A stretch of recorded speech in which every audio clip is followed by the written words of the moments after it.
What's up everyone, this is the Roommate Investor back with another video. Real estate. Why is real estate money different than all other kind of money? Well, let's talk about it. Say you have a business or some type of side hustle where you make $20,000. When you make $20,000, all you have is $20,000.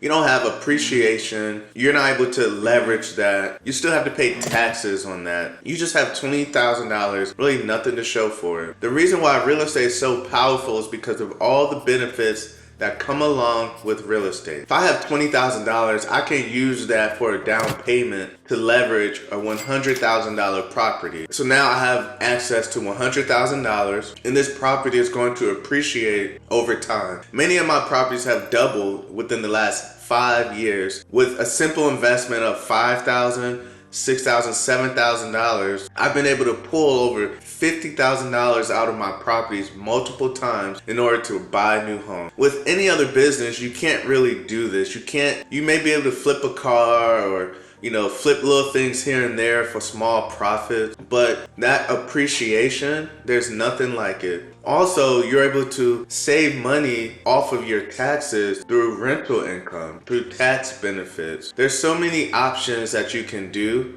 that make you money with real estate that you can't do with other businesses. This is why real estate is always going to be the #1 place to put your money no matter what. What I always recommend to people is to get that first property as soon as possible so you can start paying down that loan, building equity, and getting that appreciation. It's never too late to start in real estate. You just want to make sure you're buying the right type of property for you. But remember, real estate is always going to be your #1 key for wealth building and keeping your money in a safe place. Yes, real estate is going to go down from time to time, but it's also going to continually go up over time no matter what. And that's already been proven. Park your money in real estate if you have to choose between real estate and another business.